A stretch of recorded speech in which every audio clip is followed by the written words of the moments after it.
Olá, bom dia. O UOL, a Folha de São Paulo e o SBT começam agora um ciclo de sabatinas com os pré-candidatos à Prefeitura de São Paulo. Hoje, nos próximos dias, a gente vai entrevistar todos os candidatos à Prefeitura que pontuaram na pesquisa Datafolha. Hoje eu estou aqui e estarei nos próximos dias com Kennedy Alencar, à minha direita, que é do SBT, e Luiz Indriunas, do UOL. Nesta manhã a gente vai entrevistar primeiramente o André Matarazzo, que é pré-candidato do PSD. Na última pesquisa Datafolha ele aparece com 3% das intenções de voto. Bom dia, candidato, tudo bem? Bom, tudo bem, bom dia a você, bom dia a todos que estão nos acompanhando pelo site da UOL, do SBT e da Folha. Para mim é um prazer estar aqui com vocês. Legal, e convido também os internautas a acompanharem aí a nossa transmissão via Facebook no UOL Notícias. O André Matarazzo além de pré-candidato, ele é vereador, né, foi um dos vereadores mais votados do Brasil na última eleição. E a primeira pergunta que eu faço ao senhor é a seguinte: na Câmara dos Vereadores, o senhor fez um discurso bastante forte há alguns dias contra uma medida do prefeito Fernando Haddad, que foi a retirada de cobertores e material dos mendigos que circulam na cidade de São Paulo. A cidade de São Paulo tem hoje, segundo uma pesquisa da FIPE, cerca de 16.300 mendigos.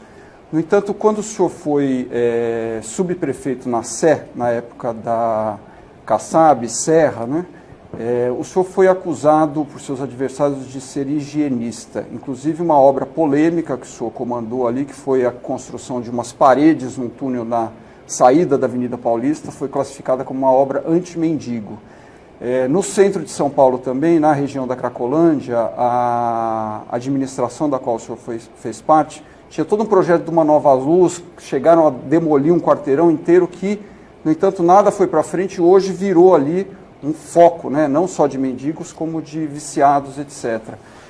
Eu queria perguntar ao senhor isso, né, se não há um pouco de oportunismo da sua parte nesse momento, fazer uma crítica dessa ao atual prefeito, quando o senhor teve a questão da obra, da Cracolândia e... A pergunta é bem boa porque dá a oportunidade justamente de colocar as coisas nos lugares.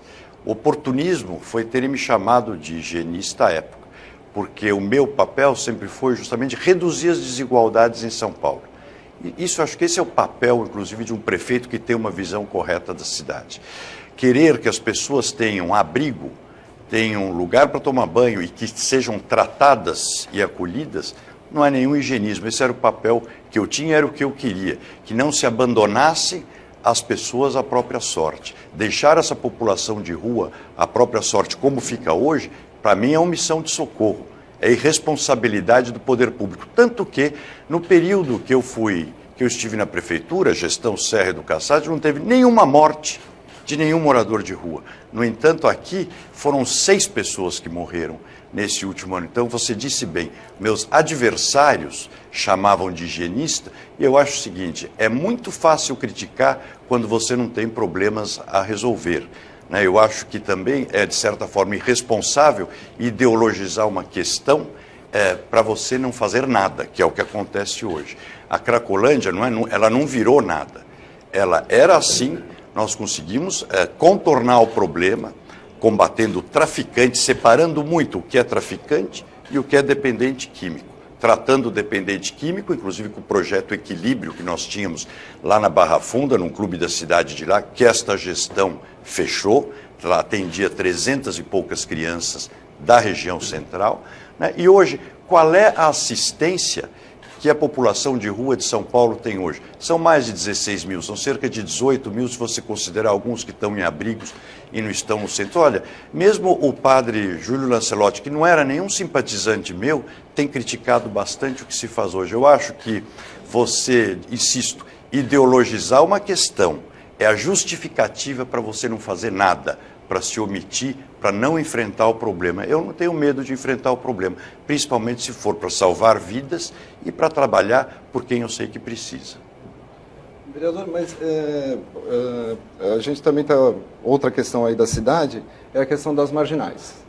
Das marginais e das vias expressas, que houve a diminuição das velocidades. O senhor, se for prefeito, voltaria às velocidades anteriores? Olha, vou te dizer, eu acho que essa questão de velocidade Primeiro, todo mundo quer uma cidade mais humana, mais civilizada. Questão de velocidade você tem que fazer com bom senso, é importante isso. Eu não sei se eu voltaria, não. Eu acho que você tem que estudar algumas incoerências que aconteceram e a prefeitura, ela não pode só pôr radar e placa e achar que resolveu o problema. Dou um exemplo, Marginal Pinheiros. Quando eu era secretário de subprefeituras, cuidava da Marginal Pinheiros. Lá você tem problemas que causam acidentes gravíssimos. Primeiro, deixar gente morando nas pontes pelo lado de dentro do rio. Isso é gravíssimo. Não fazer a manutenção da via e nem a limpeza do guardrail e do canteiro central. Você vê que o mato invade a pista. A sinalização pessimamente mal feita, onde você vê motoristas que perdem alça de acesso, param o carro e dão uma charré no meio da via expressa. Eu queria só concluir. Então, mudar de novo a velocidade. Eu preciso concluir, desculpa. Você tem também, você deve ter visto, uma fábrica de casinhas de cachorro, de boneca, etc., onde para caminhão, para cliente, na via expressa. E os ambulantes, que muitas vezes jogam maços de prego na pista para parar a coisa. Eu acho que você tem que, primeiro, fazer esse trabalho, reduzir a velocidade, acho que foi uma boa medida. Marginal e Jacopêssego são duas vias que eu acho que tem que reestudar. E aí, se mostrar que tem que voltar anterior, volta, se não, mantém. O dado de que diminuiu acidentes, é importantíssimo, que o trânsito flui melhor. É importantíssimo, mas eu acho que quando você fala em reestudar, você admite, então, que pode levar na marginal novamente. Eu acho, Kennedy, você estudar um assunto, não vejo nenhum mal. Você pode voltar se for necessário e não voltar se não for. Mas eu acho que a medida de redução, no geral, é uma boa medida. Outro assunto importante, que também é um símbolo da gestão do Haddad, além aí da redução das velocidades das marginais, é a questão das ciclovias, da rede de ciclovias que foi implementada na cidade. Se o senhor for eleito prefeito, o senhor vai reduzir essa rede de ciclovias, vai acabar com ciclovias que ele já criou em alguns trajetos por achar que não estão sendo bem utilizadas, vai manter essa rede de ciclovias? Como é que o senhor vê essa questão? Eu acho que dos grandes problemas da política brasileira é isso, assumir o governo e desmanchar tudo que foi o anterior, porque não foi você que fez. Ciclovias não tem dono. Ciclovias é um direito da cidade e é uma conquista da cidade. Eu acho que ciclovias, que você disse bem, tem uma rede. Você precisa conectar essa rede, ou seja, dar continuidade para que os pontos se encontrem. E acho que melhorar a segurança delas é uma coisa essencial. E planejar a ampliação de forma correta e mais bem feita. Pode reduzir o tamanho da rede? Não tem por que diminuir o tamanho da rede. Ao contrário, veja, fizeram a rede só aqui no centro, porque aqui dá mais imprensa. Cadê a rede da periferia, que é importante? Mas uma rede segura e bem feita. O senhor aumentaria, então, na periferia? Não tem a menor dúvida, porque é onde se usa a bicicleta, é um meio de transporte importante. Você pega a região toda da subprefeitura de São Miguel Paulista, é muito utilizada porque ela é absolutamente plana. Agora, conversa com os moradores, conversa com os usuários de bicicleta, conversa com os comerciantes, de forma a você poder fazer a ciclovia de forma amigável, sem prejudicar nada na região. Candidato, mais uma pergunta ainda sobre a cidade. Outro símbolo de São Paulo é a Avenida Paulista, né? E o prefeito Fernando Haddad fez aí essa política de fechamento da Paulista ou abertura para o público da Paulista aos domingos, né? A gente olha, pelo menos o Datafolha já fez pesquisa sobre isso, a gente olha também, a impressão que se dá é que é um sucesso, a Paulista está cheia todos os domingos, etc. E aliados do senhor, como o senador José Serra, hoje ministro, já criticaram essa medida.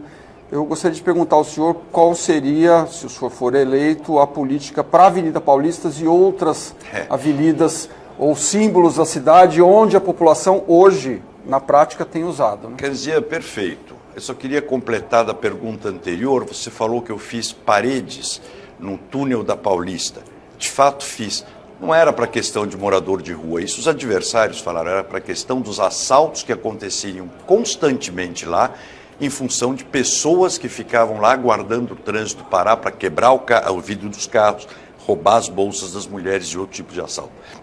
Paulista, você disse bem, a população está gostando, os moradores não estão reclamando. Para que você vai mexer? Né? Acho que é uma coisa boa, não há problemas.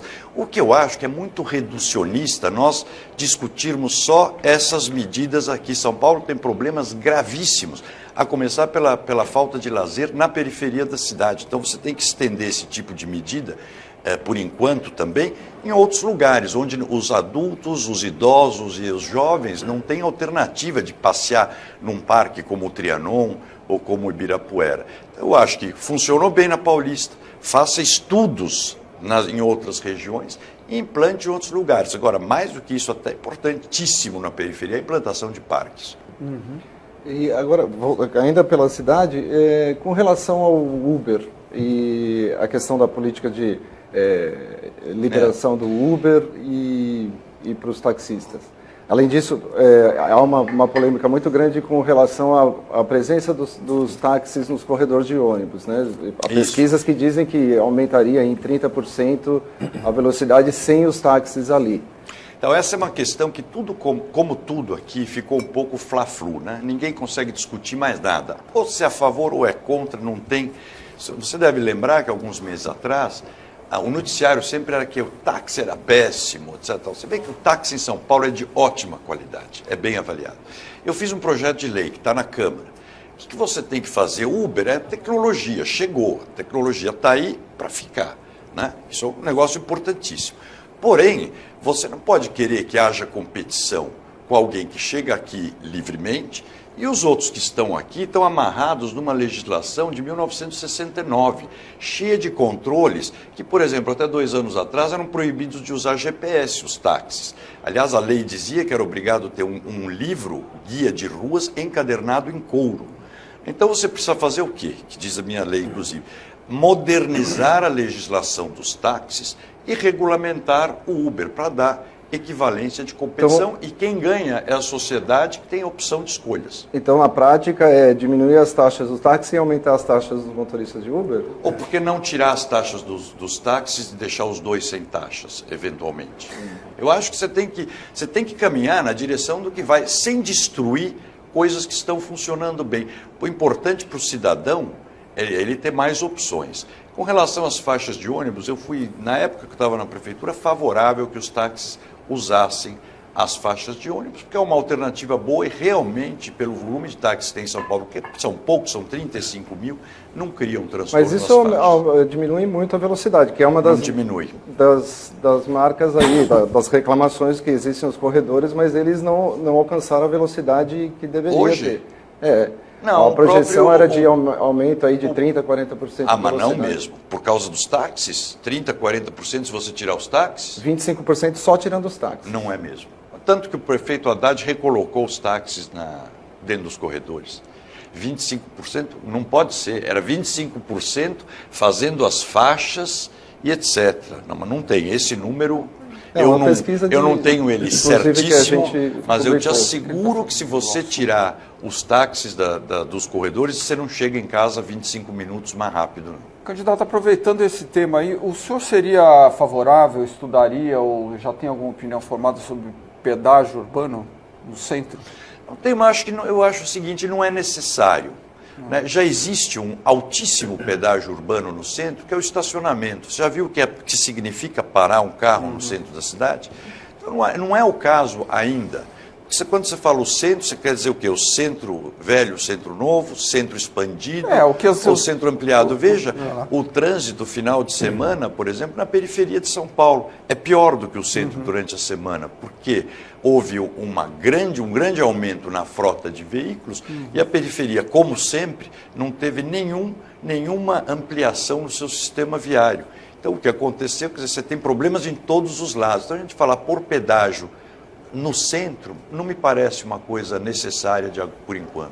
E voltando um pouco à questão dos parques, por exemplo, parques na periferia, um dos candidatos aí diz na relação de, por exemplo, privatizar o Ibirapuera, privatizar o Pacaembu. O senhor pensaria nisso, por exemplo, para facilitar a entrada de parques em outros lugares? E como seria essa privatização? Precisa ver se é para privatizar para facilitar mais parques ou para facilitar a vida de algumas empresas, né? Vamos ver para o que serve isso.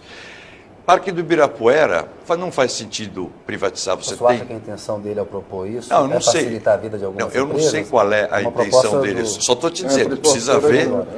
Tá, se dei a entender isso, quero dizer o seguinte, é bom para quem? Para a cidade ou para as empresas patrocinadoras? Você Vamos está colocar levantando assim. uma suspeita de que o Dória Júnior pode fazer isso para facilitar Nem sabia a que vida era das ele empresas. que tinha proposto, Pois Kennedy. Não sabia. Claro Para que sabia. privatizar o privatizar o Autódromo de Interlagos, é esquecer que o Autódromo de Interlagos é uma área gigantesca na Zona Sul, que é um parque. Ele é um parque, você pode privatizar ou fazer uma concessão da pista para as corridas de automóvel, mas não vai fechar o parque para a população que já tem tão poucas áreas para usar como lazer. Eu acho que você tem alternativas melhores, como as parcerias que são feitas e foram feitas para fazer os parques funcionarem e para serem mantidos. Você tem patrocínios, por exemplo, que era o caso da Praça Vitor Tivita, que nós tínhamos aqui, com a editora Abril, por exemplo. Ela era privada, era pública, com patrocínio privado, sem problema nenhum, funcionava maravilhosamente bem e tinham outras também. Candidato, o prefeito de São Paulo ele tem peso no debate público nacional. Eu queria a opinião do senhor a respeito de 3 assuntos. Se o senhor dissesse se é a favor ou contra a legalização do aborto, a ampliação, né, das hipóteses legais de aborto. Hoje já está na legislação uma previsão, mas se ampliar a legalização do aborto. A criminalização da homofobia e a legalização do consumo da maconha. Vamos começar pela última. Acho que a questão da legalização do consumo da maconha, acho que ainda é prematuro aqui. Eu acho que você precisa discutir o tema. Eu acho que você tem, primeiro, separar muito bem o traficante do usuário. São 2 coisas completamente diferentes. Um aspecto importante é continuar e fazer a discussão com relação à liberalização. Fazendo uma distinção, em tese, isso seria favorável à liberação do consumo, então, para o usuário? Descriminalizar o consumo. Não sou favorável ao uso, mas descriminalizar o consumo. Isso acho importante, e fazer a discussão. Criminalizar a homofobia. Será que precisa criminalizar? Não sei se precisa criminalizar a homofobia, porque como é que você vai dizer, o que é agressão propriamente dita? Muitos homossexuais são mortos. O racismo hoje é... Não, mas pode dizer, então, acho que pode-se usar o mesmo conceito. Não é uma coisa que eu me aprofundei para poder te dar, mas você está dizendo racismo é criminalizado, para mim é a mesma coisa. Inafiançável, inclusive. Eu acho que qualquer tipo de discriminação é absurda, principalmente esse tipo. Então teria simpatia pela criminalização precisaria ver da homofobia. Como é feito. Um negócio meio idade média, né? Você ter esse tipo de discriminação. Aliás, é uma coisa que ainda acontece muito na nossa cidade, principalmente fora do centro expandido. Ninguém tem olhado isso. Então, campanhas são muito importantes nisso. Na questão do aborto, eu acho que a lei atual é razoável, mas nós não podemos deixar de pensar na questão das pessoas que acabam fazendo aborto clandestinamente, que infelizmente são muitas. Então acho que é fundamental você ter campanhas muito agressivas com relação à prevenção de gravidez, planejamento familiar e gravidez precoce. Você sabe que se você... Mas foi um legislador, mudança legal para ampliar a hipótese de aborto. Se chegar à conclusão que salvaria muitas vidas, acho que seria importante, seria estudável. Eu, pessoalmente, sou contra o aborto. Acho a legislação adequada. Mas isso é uma questão de foro íntimo meu. Né? Então, como legislador, estudaria uma ampliação. Se fosse necessário, salvasse vidas, sem dúvida nenhuma. Mas acho que antes disso, você poderia fazer, por exemplo, você vai nas creches da prefeitura, qual é a idade das mães que têm crianças em creche? De 13 a 20 anos. Isso é dramático. E cadê as campanhas explicando isso nas escolas, na televisão, no rádio, nos veículos de comunicação, enfim, massificar essa informação? Não existe. É uma coisa que eu acho que é necessária, é importante. Tem uma questão da discussão do direito da mulher sobre o próprio corpo, que é uma discussão importante, né? Como é que o senhor vê isso? Que deve ser feita, isso que eu acho importantíssimo, e que a mulher participe e que ela tenha um peso importante nessa decisão. Candidato, uma notícia do dia, uma especulação, é que o candidato do PRB, Celso Russomano, ele tem 25% das intenções de voto, segundo o Datafolha, o senhor tem 3%. Ele o convidaria para ser vice na chapa dele. O Russomano tem uma acusação que corre contra ele sobre peculato, que ele pode ser impugnada a candidatura dele aqui em São Paulo. A minha pergunta é, o senhor toparia aí como vice dele ou assume o compromisso aqui com seus eleitores de ir até o fim na sua pré-candidatura? Canzian, eu acho que gente tem que ter muito claro que a sociedade mudou muito, o eleitor mudou muito. Ele quer transparência, ele quer clareza, né? Ele está olhando muito essas coligações, porque no fundo está se repetindo muito o tipo de gestão que o PT fez em Brasília, que acabou no Petrolão, né? Partido A fica com um pedaço aqui, partido B com um pedaço lá, etc. No meu caso, eu saí do PSDB, fui ao PSD para ser candidato. E essa é a minha opção, eu vou ser candidato. Qual seria a motivação ou a razão para eu ser candidato a vice, por exemplo, nessa chapa? Então. Descarto na chapa do Russomano. Qual seria a motivação para isso? Né? E o senhor tem conversado, recebe apoio aí dos seus aliados do PSDB, por exemplo, o Serra, FHC? Numa das últimas entrevistas do Serra, ele dizia exatamente isso, o PSDB ainda não tem candidato. Então você mesmo está respondendo, né? Eu tenho meus amigos, são meus amigos, e de amigo você não cobra, né? Não deve cobrar. Você tem que respeitar a opinião deles. Eu não tenho cobrado nada de ninguém. Eu acho que eu tomei uma decisão, porque eu estava num partido há 26 anos, 25 anos, que eu ajudei a construir e que de repente eu vi atuando da mesma forma que nós estávamos criticando em Brasília. Quer dizer, aqui se fazia uma coisa e se criticava o PT lá. E eu vi que num processo de prévias que efetivamente... Mas o PSD não é exemplo de coerência. O Kassab era ministro da Dilma. Posso terminar? Você não me deixou terminar. Eu não estou falando de coerência. Só estou colocando aqui, fazendo uma observação, candidato. Perfeitamente. Para poder responder, com todo respeito e tranquilidade. Eu vou responder. O senhor está falando que ficou num partido e achou que a prática desse partido não o agradava. O PSD não, mas pera, é diferente, né, querido? Não é a prática do partido não me agradava. Tem muitas coisas que na minha vida, na minha família, não me agrada e nem por isso eu saio da minha família.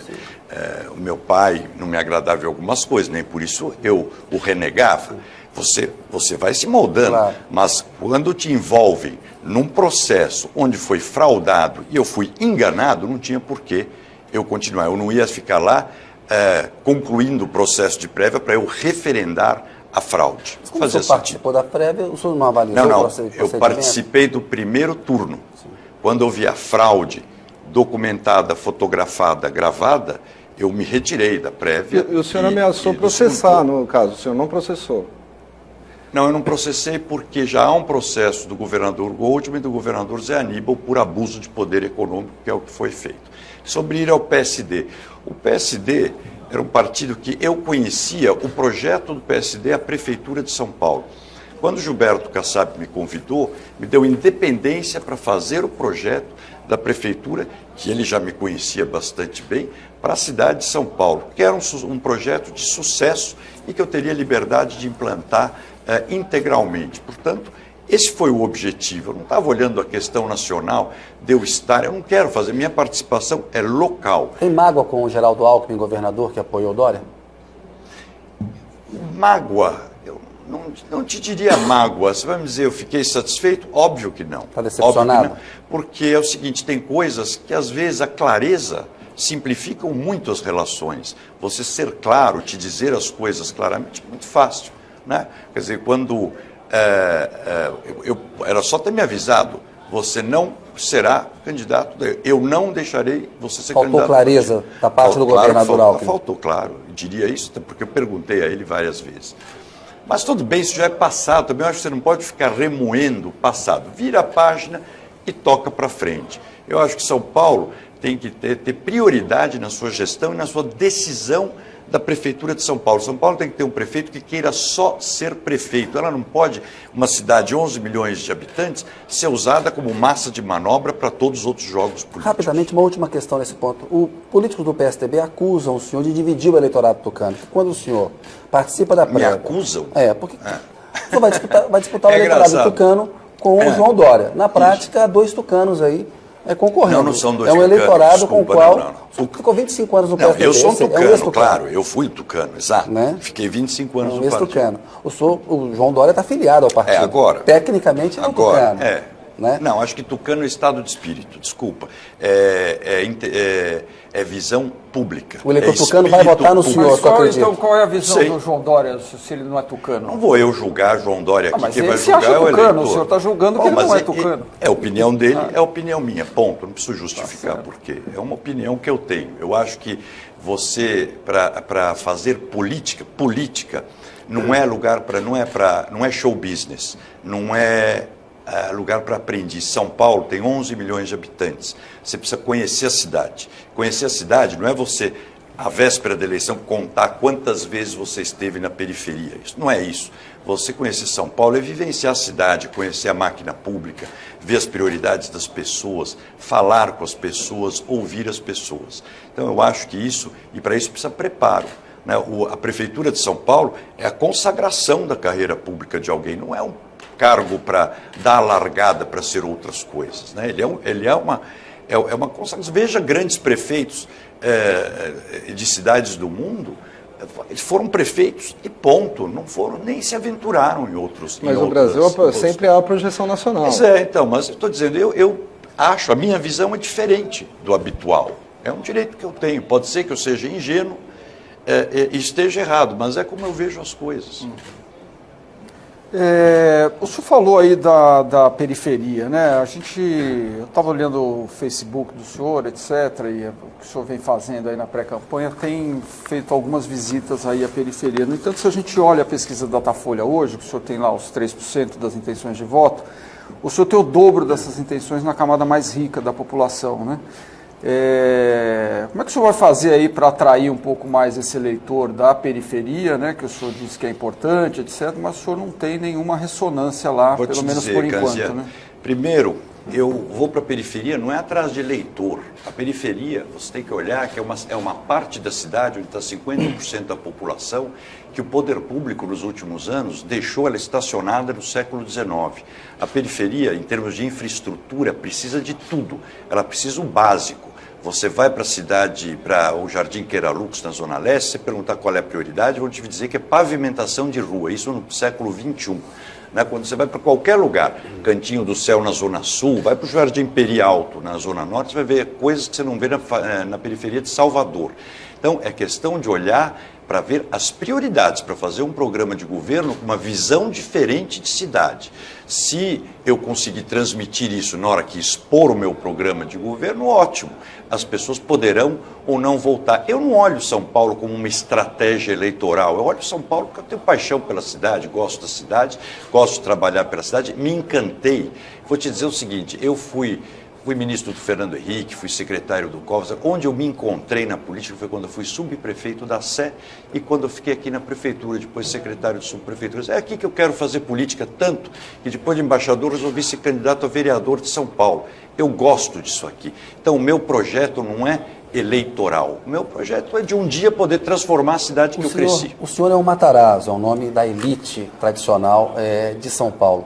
Como é que o senhor pretende combater esse estigma de um candidato da elite, candidato dos ricos? Da elite imigrante de São Paulo, da elite tradicional não, porque não é o caso. Não acho problema nenhum. A minha família chegou aqui para trabalhar, aliás... Mas esse estigma incomoda o senhor pretende combatê-lo na campanha? Nenhum, eu não tenho esse complexo, viu, Kennedy? Aliás, posso te dizer o seguinte, tenho muito orgulho da minha origem, do trabalho que meus antepassados fizeram, porque é exatamente o mesmo que milhões de paulistanos fazem todos os dias. Ninguém veio para São Paulo procurar qualidade de vida. As pessoas, se você olhar, todos esses nordestinos que migraram para cá, que estão na cidade toda, batalham dia e noite para se virar sozinhos. Chegaram aqui com 12 anos, 13 anos, sozinhos. Meu bisavô chegou aqui assim, perdeu tudo que tinha quando chegou. E se fez. Que sorte que eu tive. Quem sabe poder retribuir hoje um pouco tudo que São Paulo me deu. Não tenho esse problema de ser de elite. Aliás, eu acharia fantástico se todo mundo pudesse ter as oportunidades que eu tenho tido. E eu acho que a gente tem que batalhar para nivelar a cidade por cima, reduzir a desigualdade, que em São Paulo é absolutamente indecente. Vereador, mudando um pouco de assunto agora, o senhor foi secretário de Energia do Estado e na época das negociações com o metrô que deram nas investigações do cartel do metrô. E o senhor foi indiciado pela PF na época por causa disso como corrupção passiva. O que o senhor tem a dizer sobre essa questão do cartel do metrô? O que aconteceu ali? Vamos separar bem as coisas. Você está falando desse processo, um processo que eu não fui denunciado, teve a denúncia, 12 foram denunciados, eu não, fui indiciado e não fui denunciado. Né, e não tive mais notícia de processo nenhum. Isso é um ponto. Outro ponto, esse processo refere-se a uma, acho que subestação, alguma coisa, eu nem sei bem o que é, mas do metrô da época do governador Fleury. Veja, Fleury é de 90 e 84, 94. Mas o contrato foi feito naquela época. Não. Isso aqui trata-se de um aditivo de transporte, de alguma coisa feito pela Eletropaulo, onde eu fui secretário, não é da minha época, não passou pela secretaria, não passou pelo conselho de administração, era alçada dos diretores. Eu não tenho nada com o processo hoje. E deixa eu só terminar. E nada tem a ver com cartel de trem, isso é outra coisa. Outra coisa, não tem nada a ver cartel de trem com esse assunto. Mas o senhor acha que as investigações do cartel do trem estão andando? Não está muito vagaroso? Sei lá, eu não estou acompanhando porque eu não tenho nada a ver com isso, nunca trabalhei com transportes, não sei nem muito bem do que se trata. Para dizer mas e a questão da corrupção? Quer dizer, é uma questão aí importante para a gente se vigiar. O que a prefeita diz é que não há o mesmo rigor no combate à corrupção quando ela é cometida por alguém do PSDB, por um tucano, o mesmo rigor que existe em relação a um petista. Essa é uma crítica que o PT faz com frequência ao PSDB. Isso não é mais do PSDB. Mas como você vê essa questão? Mas eu acho que eu vejo essa questão. É o seguinte, quem faz a investigação, quem faz a punição, é o Ministério Público e a Justiça, não é o PSDB ou o PT. Então, quem está fazendo a investigação, o Ministério Público está investigando. E espero que chegue a bom termo. A gente viu aqui, né, dificuldade para se criar uma CPI da merenda na Assembleia, os processos não andam no Ministério Público Paulista, mas andam no Ministério Público Federal. Existe aí pelo menos uma diferença de ritmo, não? Não sei, Kennedy. Eu te confesso, como eu não tenho nada a ver com esse assunto, te confesso que eu não sei, mas eu acho que é isso. Quer dizer, quem trata o assunto, o Ministério Público e a Justiça estão sendo tratados. Com relação às CPIs, eu estando até na Câmara dos Vereadores, obviamente que nenhum partido quer CPI. Porque a gente sabe que as CPIs acabam virando um grande estardalhaço, até atrapalhando as investigações em muitos casos. Né? Então, não vamos dizer que o PSDB não quer CPI. Nenhum partido quer CPI nunca. No poder isso é um fato. Então, mas aí, agora, separa bem, viu? Nada a ver com cartel de trem, nada. Isso era um processo referente a um transporte de transformador da época no governo Fleury, que me enfiaram, não sei porquê, no indiciamento, né? Basta ler o processo. Eu não fui nem citado na denúncia, né? E não fui denunciado. Então, mas aí, voltando à questão aí da prefeitura da questão da corrupção.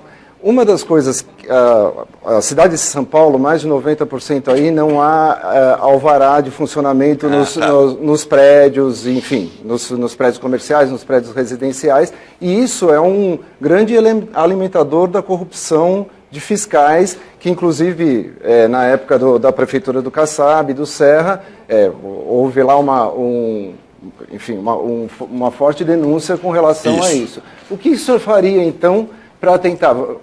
Faria uma liberação dos alvarás? O que pode ser feito? Não, ao contrário. Eu acho que você falou um ponto formidável aí. Vê o seguinte, São Paulo, que horas são, só para saber qual o tempo? A gente tem uns 20 minutos. São Paulo, você tem São Paulo do centro expandido, onde praticamente tudo é regularizado, ela cresceu com certo planejamento, onde tudo, então, é titulado, a documentação é boa, você tem documentação, alvarás, etc. Quando você sai do centro expandido, e aí eu digo, vai para a periferia, vai para a Zona Sul, por exemplo, você chegou no Campo Limpo, Mboi, é tudo manancial. Tudo irregular, porque é tudo manancial. As casas, o comércio, tudo que tem por lá. Só que moram 2,5 milhões de pessoas por lá, tá certo? E você tem um certo comércio, informal, mas tem. E na Zona Leste a mesma coisa, não é manancial, mas são loteamentos clandestinos. Você pega a cidade de Tiradentes, era a Fazenda Santa Eteuvina, nunca acertaram, ela tem 5 alvarás de funcionamento num lugar onde moram 280 mil pessoas, por aí. Ou a Vila Brasilândia na Zona Norte, também 300 mil pessoas, praticamente metade dela é irregular. Essa irregularidade você precisa urgente fazer o que é regularização fundiária. E hoje, com o Google Maps, com tudo, é muito mais fácil de você fazer isso. Justiça Prefeitura e Estado, juntar e fazer a regularização fundiária. Isto fomenta a corrupção. Por quê? Na medida que você tem lá um pequeno mercado aberto, ele não poderia estar aberto se a área é irregular. Como não podia ter creches, e tanto que não tem. Eu fiz uma lei, até na Câmara, que dá à Prefeitura poder para ela, se o imóvel tiver segurança e estiver adequado para a creche, ela dá uma licença especial para a creche funcionar, porque senão você não vai fazer nada. Então, regularização fundiária é uma coisa e informatização e fiscalização eletrônica. Você tem que começar a tirar, sabe aquele fiscal com a prancheta, o grampo, aquela caneta Bic pendurada no cordão e que ele tem 400 campos para ficar preenchendo? Não é assim. Isso tem que fazer com um palmo na mão, randomicamente ele fiscalizar e tudo eletrônico. Candidato, dos 7 pré-candidatos que a gente vai trazer aqui nas sabatinas do UOL para essas entrevistas, 3 deles ou já foram prefeitos de São Paulo ou o Haddad hoje é prefeito, né? Eu me refiro a Luiz Erundina e a Marta Suplicy. Perfeito. Qual é a avaliação que o senhor faz, aí o senhor que é paulistano, quer representar a cidade no principal cargo, qual é a avaliação que o senhor faz, rapidamente, por favor, da gestão dos 3? Mas Canzian, que coisa, é meio deselegante, a sociedade já fez a avaliação. O senhor eventualmente, num eventual segundo turno, o senhor pode vir a ser... Eu acho o seguinte, muito chamado para estar com eles.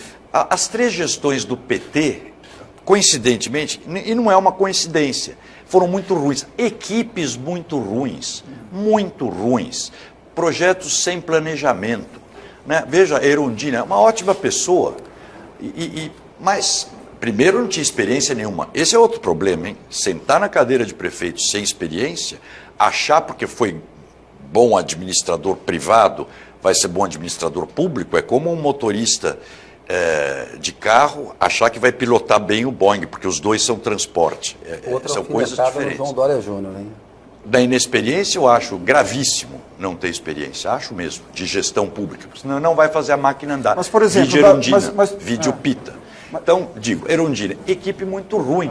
Teve, parece que um bom secretário de finanças, que era um cara bom. Onde tinha um bom cara, fez a coisa direito. Mas, por exemplo, Marta Suplicy, ela fez os corredores de ônibus e os céus. Qual é a avaliação que o senhor faz sobre isso? Céus tanto eram bons que nós não só continuamos, como fizemos 2 a mais e nem mudamos o nome. Não, tem boas ideias, eu te digo, a senadora Marta Suplicy teve boas ideias, mas tinha uma equipe que não conseguia implementar. Mas o bilhete único foi uma boa ideia e o céus... uma boa ideia. Agora veja o seguinte, os céus, um equipamento maravilhoso, hoje são 52, se não me engano, na cidade, nos pontos mais vulneráveis, né? Todos eles têm quadra de esporte, piscina, etc. Você acha que tem cabimento chegar às 5 horas da tarde, acaba o período escolar, fica fechado o equipamento? Aquelas piscinas tinham que estar até 10 horas da noite, passa para a Secretaria de Esporte no turno da noite, faz funcionar. Os teatros de altíssima qualidade, você tinha que estar funcionando de manhã, de tarde e de noite com programação para adulto, idoso, criança, seja o que Mas for. foi a própria administração Kassab, por exemplo, que cancelou um monte de atividades que havia no final de semana nos céus. Não, mas não, eu posso dizer, céus era uma coisa... Eu estou falando por mim o que eu faria, não, como eu vejo. fez parte da administração Kassab. Sim, mas não fui prefeito. Né? Deve ter tido suas razões. Eu estou dizendo um olhar de quem vive a cidade intensamente nos últimos 10 anos e por 58 anos vive essa cidade. Mas intensamente nos últimos 10 vendo essas coisas. Então, é que nem você comprar uma máquina para sua fábrica e fazer ela trabalhar só um turno. Não existe isso. Você tem que maximizar escolas, fim de semana, onde tem quadra de esporte. Tem que estar aberto para a meninada. A periferia não tem atividade cultural e atividade esportiva do poder público. E, por outro lado, tem uma riquíssima produção cultural e produção e atividade esportiva que poderia, inclusive, gerar renda, talentos para essas pessoas. Nós temos que dar um empurrão. Ninguém quer ajuda. Isso é outra coisa, que paulistano não quer ajuda de ninguém. É apenas que abra a possibilidade da oportunidade. Candidato, voltar aqui um pouquinho para a política nacional, a Operação Lava Jato... É chatíssimo ir para a política nacional. Mas é importante, Lava Jato é uma questão emblemática, simbólica e no combate à corrupção. O senhor falou que, no começo aqui, o PT dividiu lá o poder para cada partido, isso originou nas acusações de corrupção na Petrobras.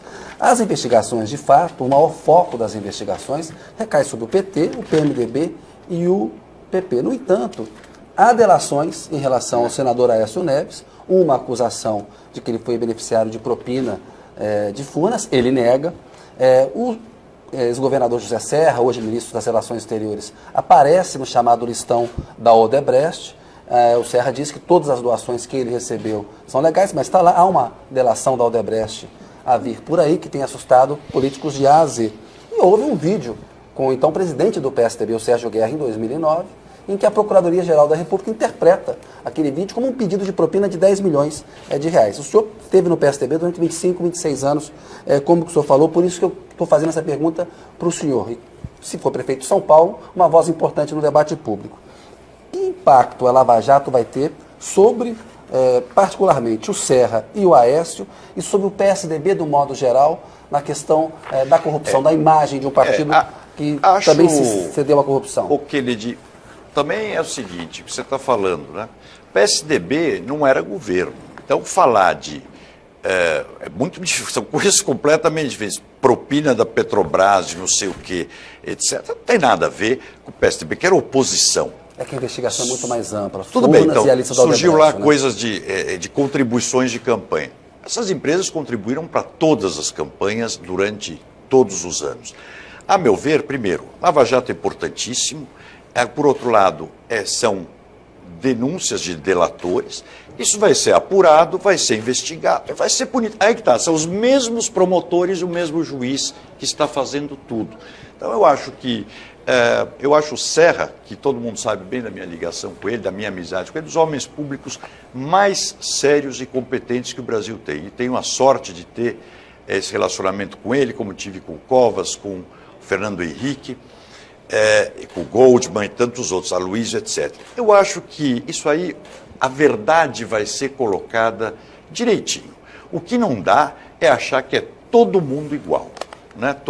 Não é todo mundo igual, pode estar certo. Uma demonização da política em geral é ruim. Mas né? já está demonizada, infelizmente, como se a política fosse um lixo. Eu não sei outro modo de fazer... Mas o PSDB não contribuiu para isso, com uma oposição muito radical, acusando Radical, o PT... Kennedy? Sim. O PSDB radical, ao contrário, você vê a sociedade toda se dizendo que o o PSDB era fora do poder, frouxo foi demais. Afastada. Bom, mas cá entre nós não tinha mais condições do governo estar acima. Mas jamais foi radical. É golpe ou é impeachment, na sua opinião? Óbvio que é impeachment. Isso não tem a menor dúvida. Não tem a menor dúvida. O país está parado, gente. O senhor vê razão jurídica para o impeachment dela? Não sou advogado e eu vejo razões... Não, verdade, não saberia dizer, não tenho essa pretensão.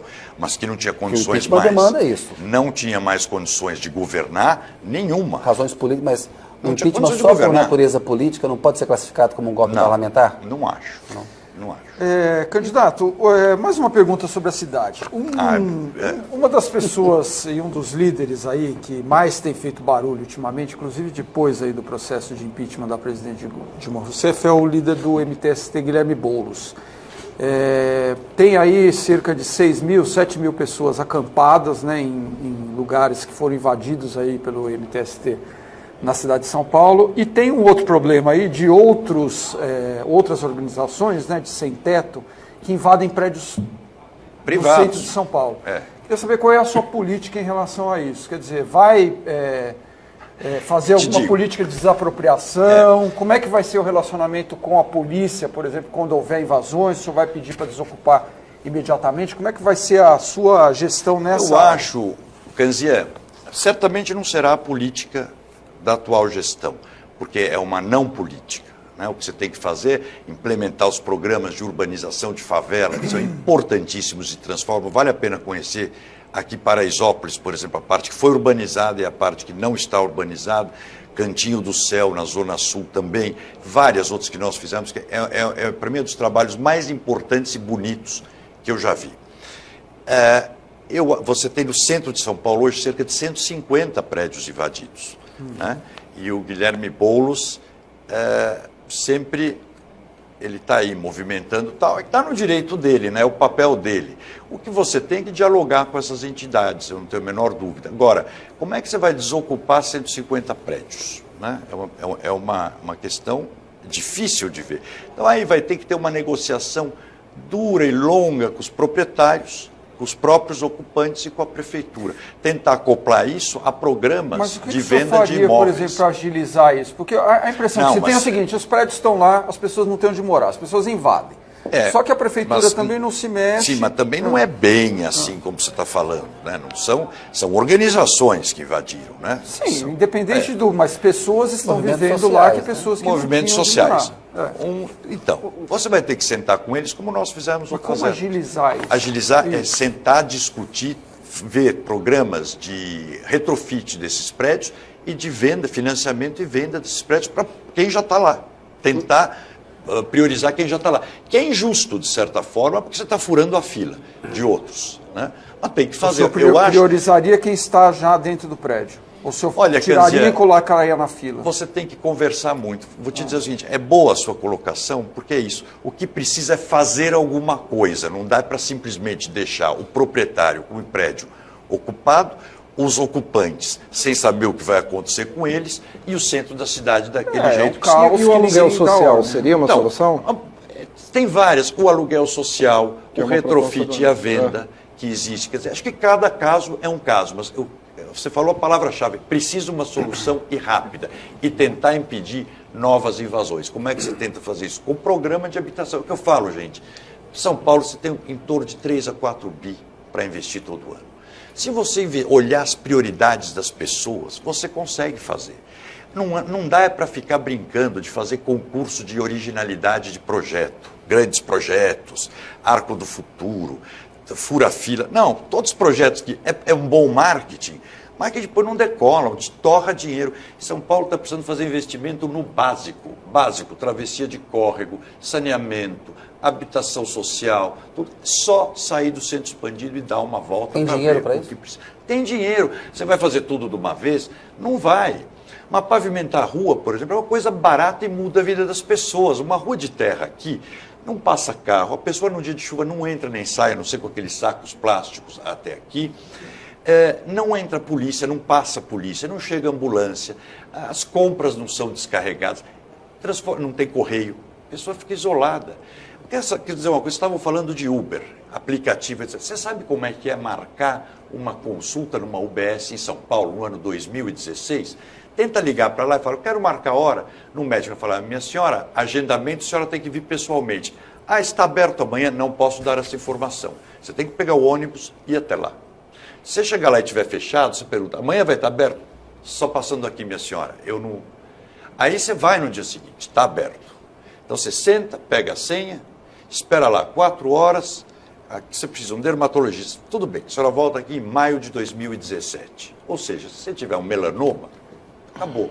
Então, é possível em 2016, 100% da população tem ou uma linha fixa, ou uma linha celular, ou um smartphone, ou um computador em casa. Tem. 100% da população? Não. Estou falando 90%, grosso modo, uma dessas alternativas. O telefoninho tem. Uma forma de você não precisar ir até lá para marcar uma consulta e não ter médico. Não tem cabimento em 2016. Então você vê que eu falo, os investimentos em São Paulo, nós temos que olhar do micro para o macro, porque nós estamos sem o básico. São Paulo precisa voltar a sua estrutura funcionar, as UBS funcionarem, ter prontuário eletrônico, para você não fazer 500 exames, a mesma coisa, custa o dobro, perde tempo. Você tem que ter os ônibus funcionando direito, com ar-condicionado. Você tem que ter o asfalto liso. Nós estamos falando do básico. Sabe quanto da poluição do Rio Pinheiros e Tietê é sujeira difusa da cidade? 30%. O que mostra que o serviço de limpeza está feito de forma mal feita. E aliás, dá para ver. Isso não é só essa gestão, eu digo de maneira geral. Então, eu acho que São Paulo, gente, é um olhar diferente. Ou nós vamos olhar para São Paulo, que não parece Nova York, como todo mundo gosta de pensar, e quem fala isso ou não conhece Nova York ou não conhece São Paulo, mas você tem que sair do centro expandido. Não pode, como a elite paulistana, que olha São Paulo como num modelo pré-Galileu Galilei, uma coisa reta que chega na Paulista, você pumba, cai num buraco. Não é assim, a cidade hoje pede uma gestão de alguém que queira resolver problemas da cidade. Tá, vereador, agora voltando um pouco, falando de dinheiro ainda, como o senhor pretende financiar a campanha do senhor?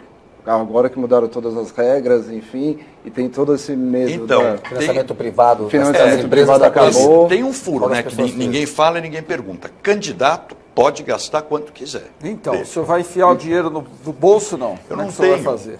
Não tenho. Um pouquinho põe, mas não tenho. Não sei, estou pedindo para as pessoas, para os amigos. Mas, como vocês disseram, a política está criminalizada, né, hoje. Difícil você convencer alguém que esteja fora disso, falar, legal, me ajuda. Ele fala, ótimo, tá, quanto você precisa? Tá bem, dou 3 mil reais. Tá ótimo, só assinar aqui e pôr o seu nome. Você está estimando gastar quanto na sua campanha? Kennedy. Tem uma estimativa para o Entre a estimativa e o real, não dá para, não conseguiria te dizer. Posso te assegurar que não passará hipótese alguma de 5 milhões de reais. Não tem como. Não tem como. É outra realidade para fazer campanha. É que é bom num sentido, precisaria tirar essa cláusula de que candidato pode gastar quanto quiser, porque isso dá margem para um monte de coisas e, obviamente, como a política sempre se Você vê tentou... possibilidade de abuso do poder econômico da parte do João Dória, que é o candidato mais rico? Claro, vejo, porque já teve na prévia, né, por exemplo. Então, pode ser, mas não quero falar de ninguém, de todo mundo, em qualquer lugar do país, em qualquer cidade de interior. Pense o seguinte, por que isso pode? Você que tem que fazer, a legislação você faz para evitar o abuso de poder econômico, no fundo você está quase aí instituindo isso. Né? Vou nacionalizar de novo um pouquinho, que é uma questão importante. Kennedy, vamos falar da cidade, mais interessante. O prefeito de São Paulo ele tem voz no debate público nacional. A questão do Eduardo Cunha, sobre quem pesam graves acusações de corrupção. O senhor está no PSD. Na semana passada, o líder do PSD na Câmara, o Rodrigo Rosso, ele foi o candidato do Centrão, o candidato do Eduardo Cunha à presidência da Câmara. O senhor está aqui com um discurso moderno em relação a uma aliança desse tipo. Minha pergunta para o senhor, o PSD não é um partido tremendamente conservador e não é contraditório com esse discurso que o senhor está fazendo? Não é contraditório com o discurso que eu estou fazendo, porque, como eu te falei, eu tenho a liberdade para fazer um partido aqui em São Paulo, como eu achar, inclusive montar a estrutura do partido, como eu achar. Mas isso é caciquismo também, não é um fortalecimento dos partidos, né? Assim, o senhor está falando, eu posso fazer aqui em São Paulo o que eu quero. Porque o partido está montado. O presidente do partido falou, olha, monta o partido de São Paulo. É um partido muito novo. O PSD é um partido novo. Eu estou há 1 mês e meio no partido, Kennedy. Eu não consigo fazer essas avaliações nacionais da questão, porque eu estou focado efetivamente... E se fosse deputado, votaria a favor ou contra da cassação do Eduardo Cunha? A favor, pelo tudo que eu li, pelo que a gente está vendo, obviamente que votaria a favor. Candidato, o senhor deu uma entrevista, se eu não me engano, para o El País, dizendo que o senhor anda de moto. Pouco hoje em dia. Pouco, mas eu queria fazer a pergunta em nome dos 1 milhão de motoqueiros que tem na cidade de São Paulo. Né? Os motoqueiros, eles perderam as faixas exclusivas de moto, em alguns casos, por exemplo, Vergueiro, Sumaré, etc., por conta de algumas ciclovias e também, enfim, da política da prefeitura. O senhor teria alguma política para esses? Porque se a gente pegar o cômputo geral de veículos na cidade, são cerca de 8 milhões, 1 milhão deles são motocicletas que atendem boa parte da população com entregas, etc.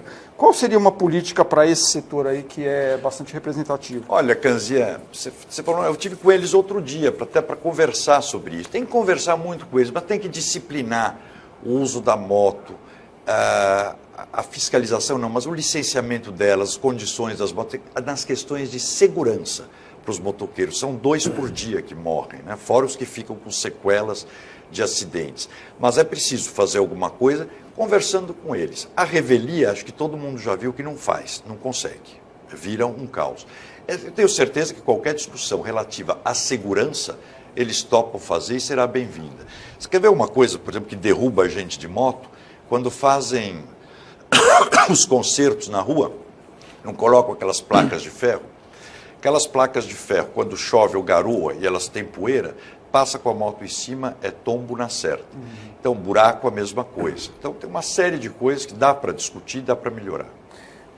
Eu não tenho a política pronta para eles, essas poucas coisas que eu ainda não tenho uma coisa formada. Então, motoqueiros são bastante eleitores. Taxista também. Eu sou a favor de manter os taxistas nas faixas. Sempre fui, não é novo e não é eleitoral. Apesar dessa polêmica da velocidade. táxi cheio na faixa, como está hoje, não cria problema nenhum. Essa iniciativa é da nossa época, inclusive. Então, eu vou te dizer, quer dizer, está todo mundo... claro, é período eleitoral. Eu não tenho que pensar tudo com visão eleitoral. Mas não pensa, dá. né? Veja o seguinte, você lembra quando eu estava na prefeitura? Todo mundo dizia, você está louco fazer todas essas coisas que você faz, fecha aqui, fecha lá, fiscaliza. Lembra? Chamava de xerife da cidade. Foi isso que me deu os votos. As pessoas gostam das coisas bem feitas. Não é? Você não precisa fazer demagogia eleitoral. Ao contrário, o eleitor hoje percebe a enganação, a improvisação, né? o em cima da hora. Dá para fazer direito as coisas e fazer que seja meio jogo do que é bom para todo mundo, né? Tenta isso, quer dizer, o diálogo. Hoje você não faz as bravatas, né? Como tinha candidato fácil, aconteço, etc. Isso não é mais assim, a sociedade mudou e a prefeitura também. Falando, senhor, na prefeitura, e o projeto Nova Luz, por exemplo? Por que não deu certo? O que o senhor não faria? Não sei, porque mudou completamente de quando eu estava na prefeitura. Até quando eu entrei, qual era o projeto? A ideia era começar a urbanização daquela região. Lá tem um problema fundiário gravíssimo. Muitos daqueles imóveis, por que ficaram daquele jeito? Herança que foi passando para herdeiro, de outro herdeiro tal, ninguém sabe quem são os proprietários, você não consegue vender, né? Então, ficam lá abandonados. Tem coisas tombadas, é um misto de tudo, ela vai deteriorando. A deterioração, num lugar como aquele lá, gente, você está entre a Santa Efigênia, que é um grande polo comercial importantíssimo em São Paulo, e o Bom Retiro, e a Zé Paulino, que é outro polo importantíssimo de São Paulo.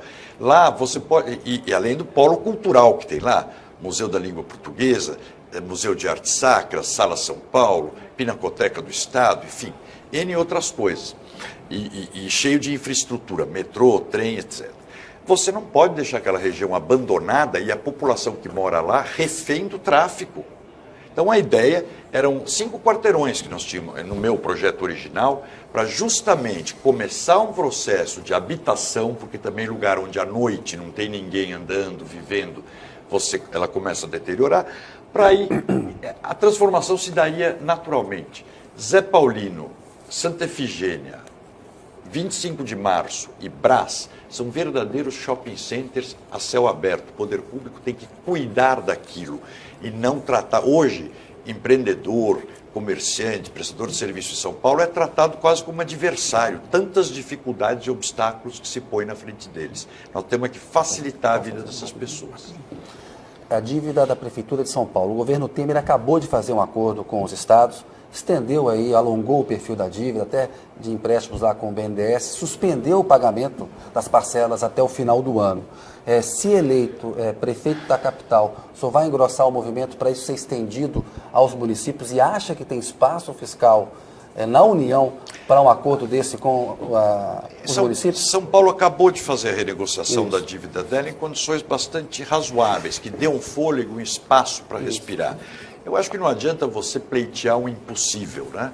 Claro que você tem a obrigação de perder, mas nós temos que fazer um certo esforço nacional para a recuperação das contas públicas de maneira geral. Essa renegociação atual está em bom formato para o senhor? Foi bem formada. Começou com o Serra, continuou com o Kassab e foi concluída pelo Fernando Haddad. E ela está boa, sim.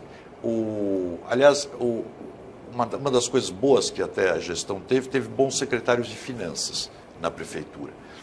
E eu acho que hoje, se o governo federal vai mal, São Paulo vai mal. Nós temos que fazer um esforço conjunto, né? Poder público de todos os níveis, setores privados, para ver se a coisa recupera. Está muito ruim, inclusive com os aumentos de IPTU feitos pelo prefeito Haddad, que nós conseguimos barrar na Câmara por um ano e depois ele recuou numa boa parte, fez o quê? Fez com que o comércio tivesse uma penalização brutal, hoje com uma grande inadimplência de IPTU e de donos de residências, de imóveis também.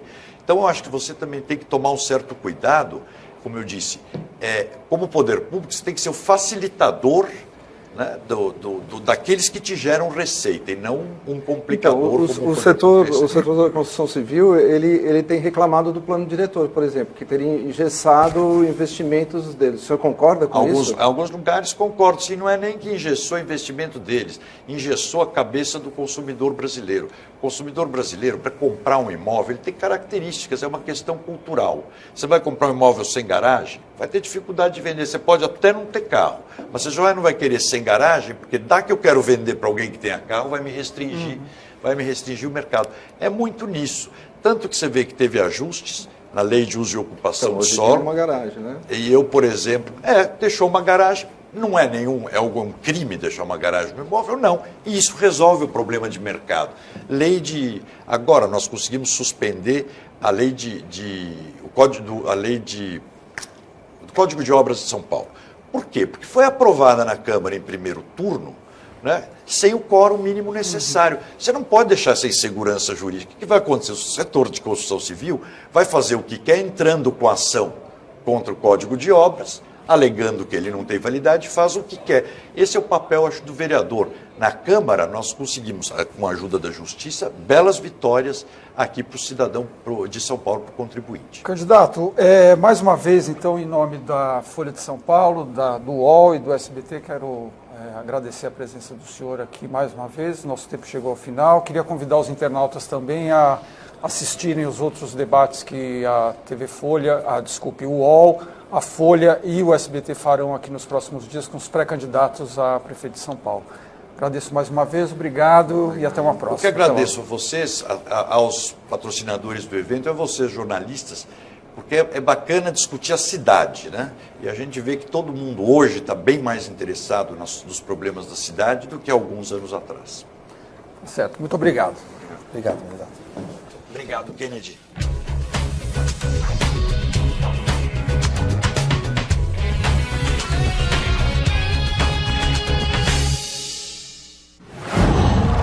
Qual?